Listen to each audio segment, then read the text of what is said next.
कभी आपने अपनी सैलरी स्लिप देखी है? उसमें आपको हर महीने कटने वाला ईपीएफओ का पैसा दिखेगा। इसका एक हिस्सा आपके एम्प्लॉय प्रोविडेंट फंड यानी आपके ईपीएफ अकाउंट में जाता है, जबकि बाकी रकम पेंशन खाते में। लेकिन आपने कभी ये सोचा है कि अगर आप नौकरी छोड़ दें तब इस पैसे का क्या होता है? क्या ये आपको टैक्स फ्री इनकम देता रहता है या नहीं? चलिए समझते हैं आज के इस वीडियो में। ईपीएफ पर आपको जो ब्याज मिलता है एक निश्चित सीमा तक वे टैक्स फ्री होता है। वहीं रिटायरमेंट पर आपको जो मैच्योरिटी अमाउंट मिलता है वे भी कुछ शर्तों के साथ टैक्स फ्री ही होता है। लेकिन रिटायरमेंट या फिर नौकरी छोड़ने के बाद आप कब तक ये पैसा अपने ईपीएफ खाते में रख सकते हैं, इसकी जानकारी कम ही लोगों को है। इसी से इस रकम के टैक्स फ्री होने का सवाल भी जुड़ा है। नौकरी छोड़ने या रिटायरमेंट के बाद आपके ईपीएफ खाते में मंथली कंट्रीब्यूशन जाना बंद हो जाता है।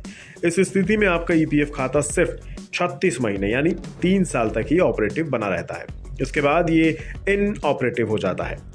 अब मान लीजिए आपने 40 की उम्र में नौकरी छोड़ी और आपका ईपीएफ खाते में मंथली कंट्रीब्यूशन जुलाई 2023 में गया। तब आपका ईपीएफ खाता जुलाई 2026 के बाद इनऑपरेटिव हो जाएगा। रिटायरमेंट के केस में ईपीएफओ के नियम अनुसार रिटायरमेंट की एज 58 साल है। ऐसे में अगर आपका ईपीएफओ खाता 58 की उम्र के बाद अपने आप इनऑपरेटिव हो जाएगा।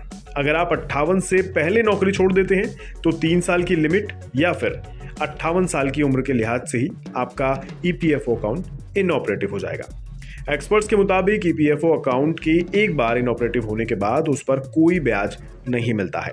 हालांकि मंथली कंट्रीब्यूशन बंद हो जाने के बाद 3 साल तक ईपीएफ की रकम पर ब्याज मिलता है, क्योंकि तब तक आपका खाता ऑपरेटिव बना रहता है। लेकिन ध्यान रहे, ईपीएफ में पड़ी रकम को खाता इनऑपरेटिव होने के बाद अगर 7 साल तक क्लेम नहीं किया जाए तो वे सीनियर सिटीजन वेलफेयर फंड में चली जाती है।